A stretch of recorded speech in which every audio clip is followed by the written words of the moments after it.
Greetings and salutations, family. I hope everyone is doing well tonight. Today I've got some terrifying encounters to share with you. I know the last couple of nights have been simply terrifying and amazing, but I think these encounters are right up there. Anyway, before we get into these encounters, a couple links I'd like to share. As you know, I rely on my Patreon, my PayPal, and my merchandise to help this channel to continue to grow and go. All those links are in the description below.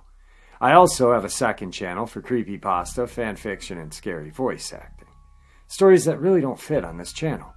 Now, if that's anything you're into, follow that link and give those stories a listen. You may just like what you hear. I also started a GoFundMe page to help raise some money for lawyer fees I'll be accruing in a custody battle that I'm going to be going through with my ex-wife for my 12-year-old daughter.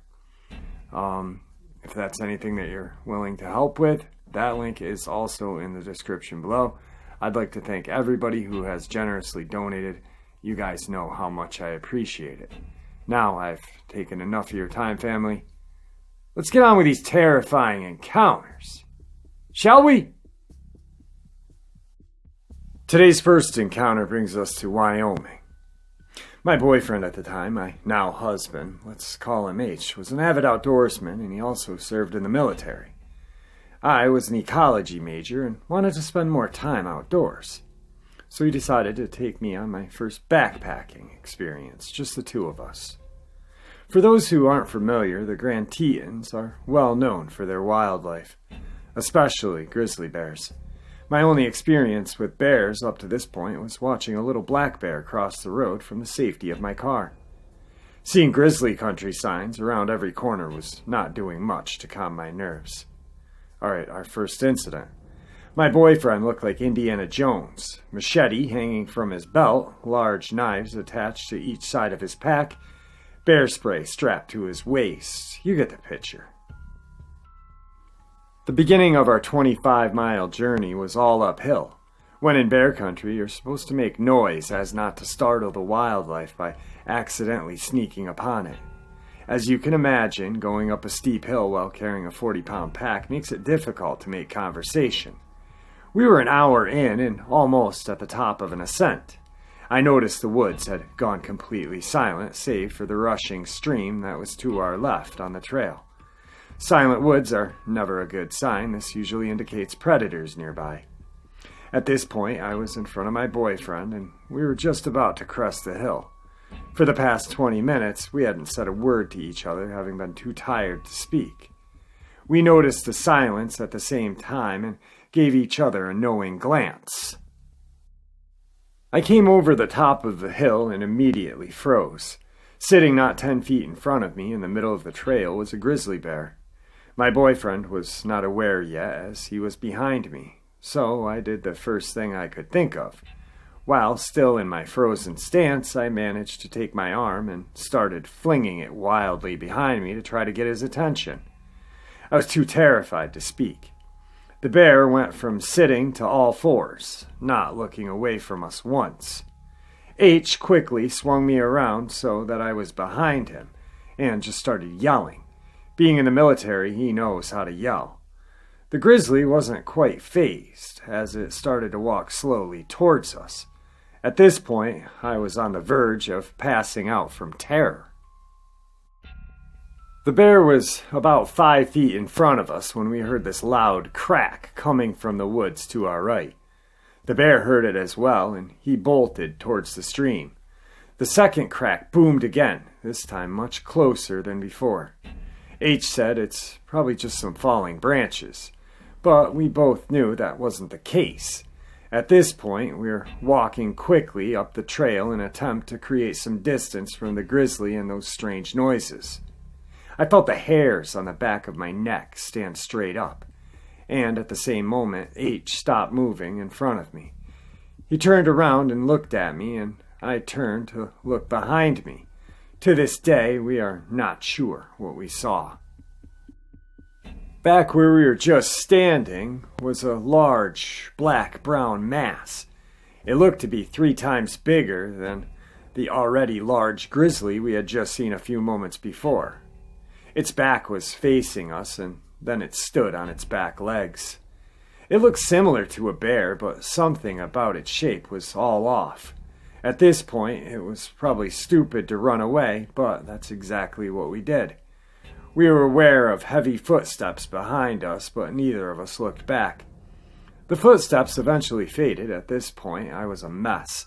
H was doing his best to console me. "Honey, this is extremely unusual. The bears usually stay away from humans. We're going to be okay. I'm sure it won't happen again." That was enough to convince me to continue on the backpack trip.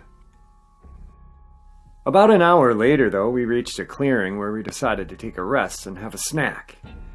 About a minute after we had sat down, I noticed the bushes moving in a line towards the clearing, right towards us.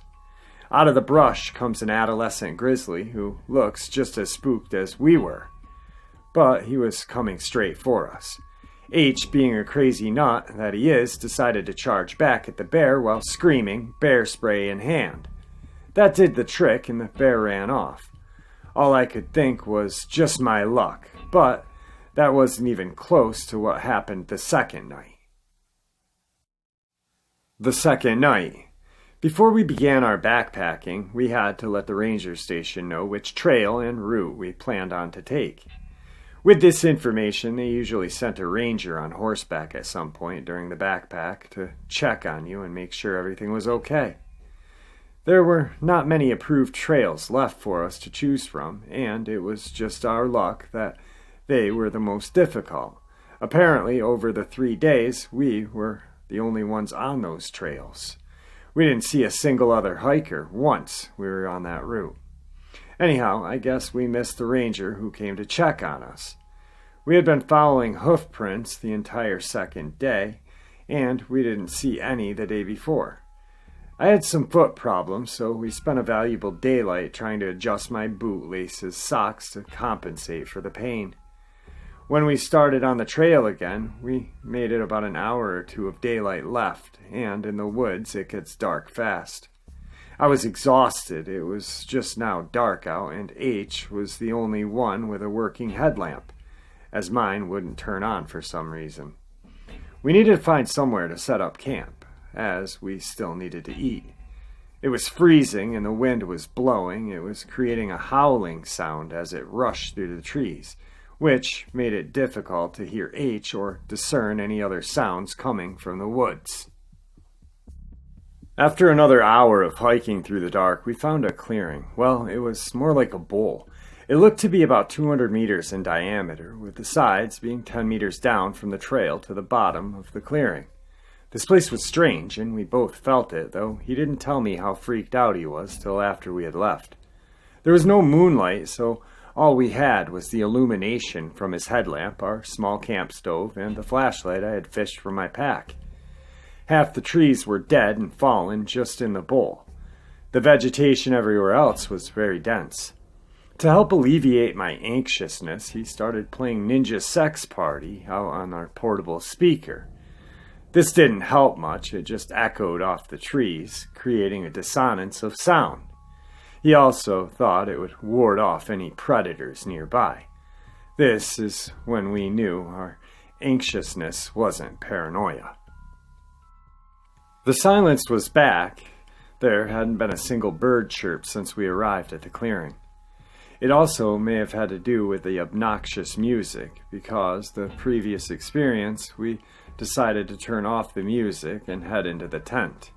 Also, it was freezing. As soon as we were situated in our sleeping bags, we heard deep cracks and thuds echoing from beyond the tree line. Falling trees? There had been a lot of wildfires and very little rain this season. Thud! We both froze.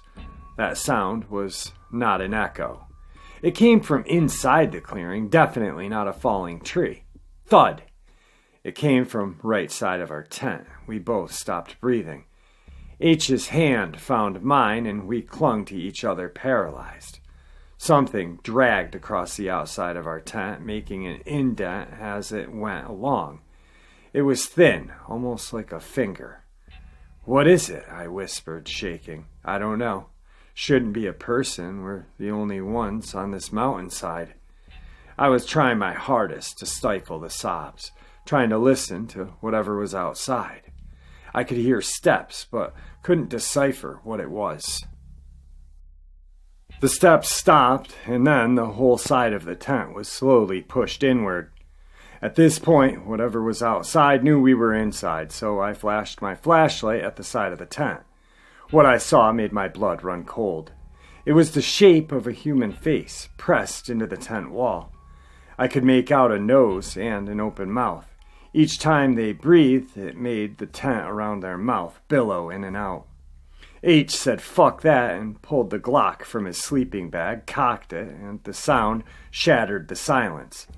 The face pulled back, and we heard fast footsteps heading towards the edge of the clearing.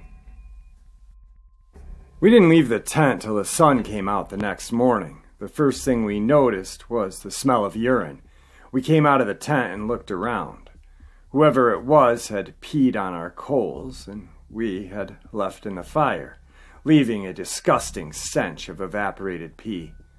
Large footprints surrounded our tent, circling around multiple times. Muddy handprints decorated the outside of our tent as well. Well, we think it was mud at least. The takeaway: wildlife is not the most dangerous thing in the backwoods. Today's second encounter is a Dogman encounter. 11 years ago, my husband and I were outside working on our driveway. It was about 9:30 at night, and it was dark out. I was raking at the end of our driveway. My husband was stacking wood.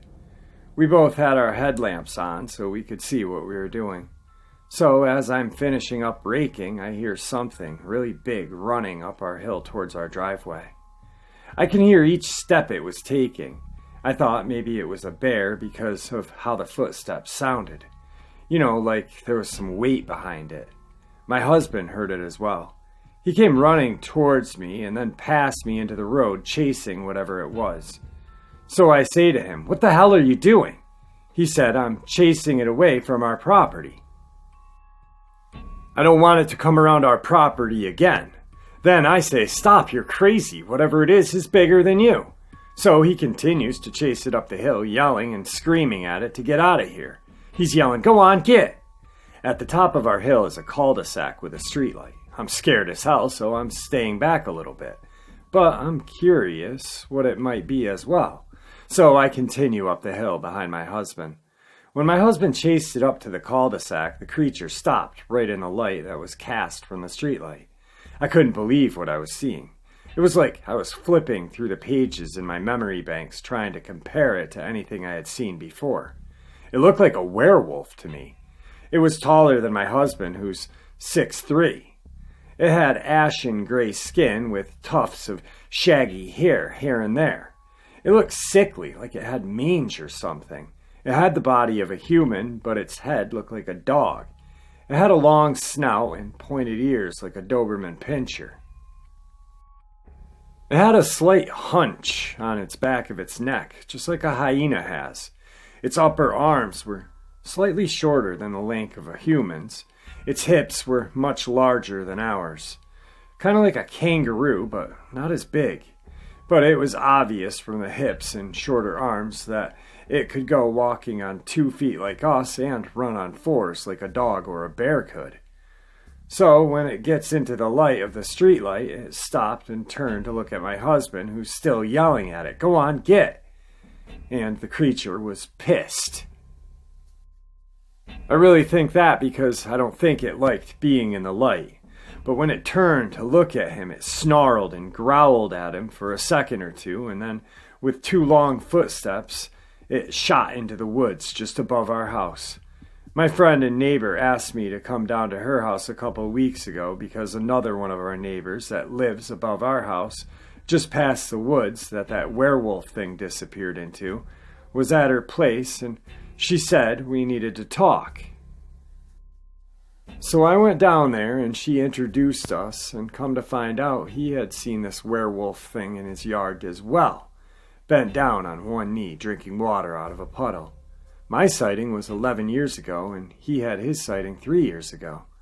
I'd heard of one other sighting about 7 years ago just above our house, and another one in Quilcene, Washington, which is a town just north of ours.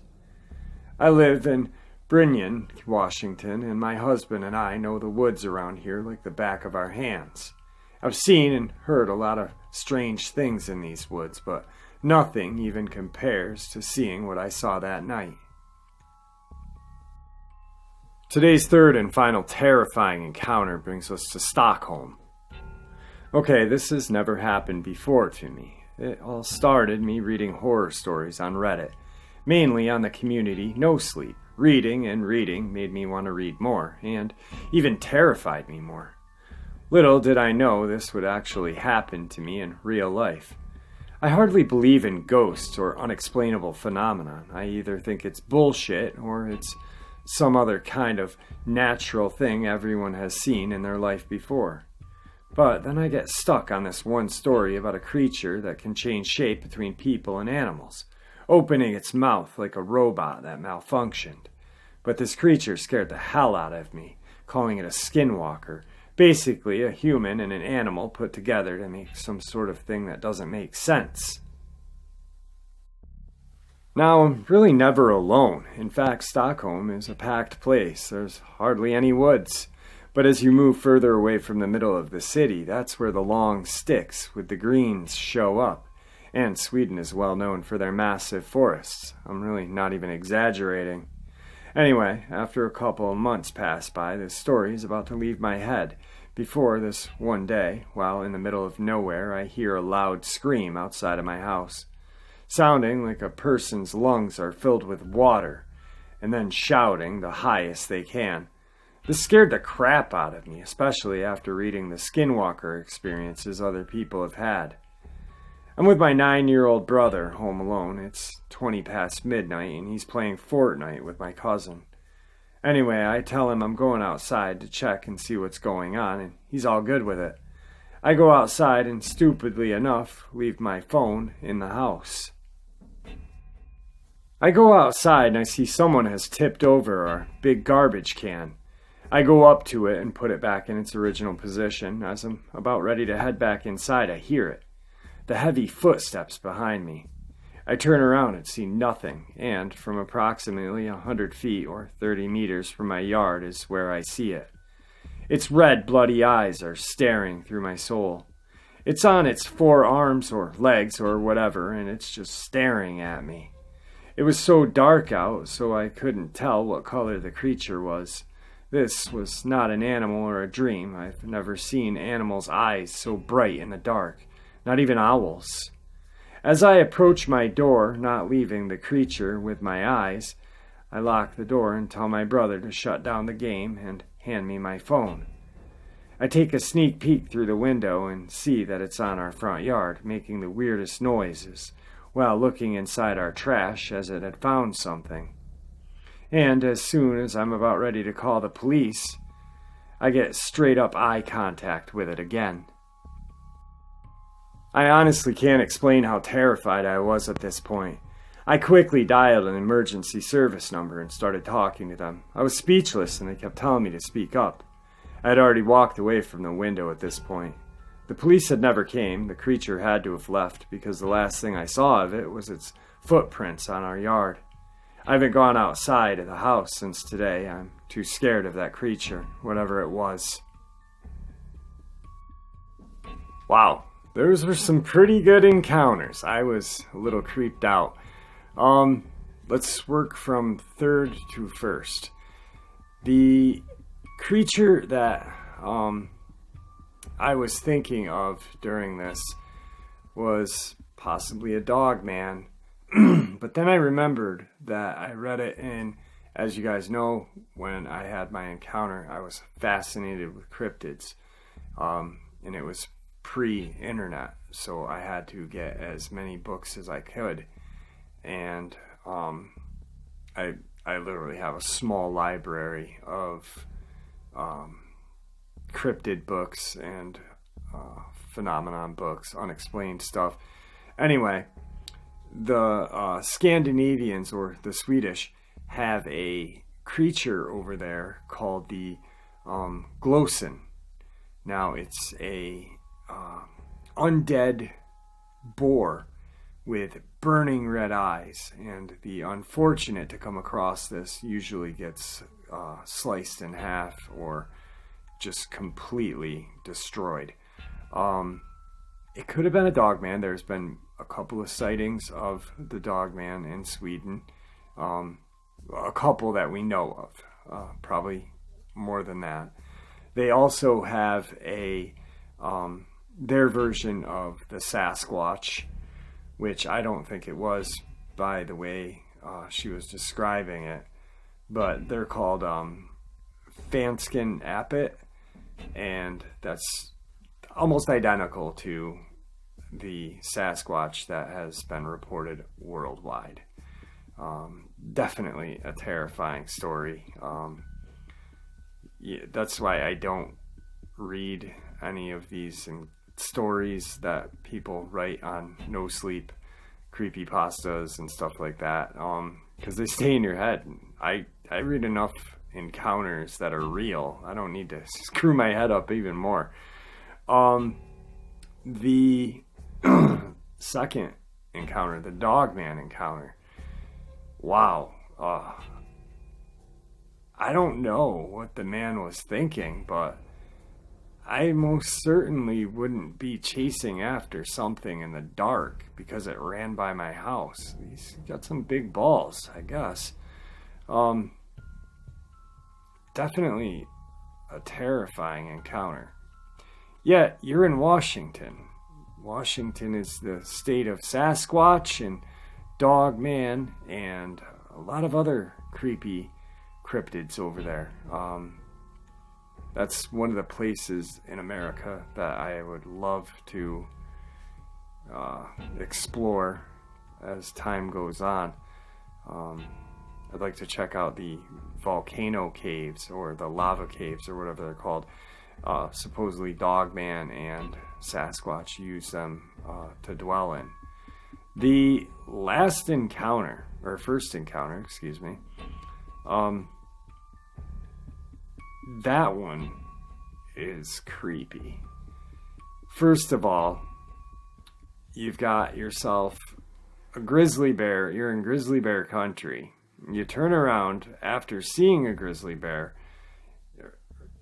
The first grizzly bear you see anyway just takes off running because something's there.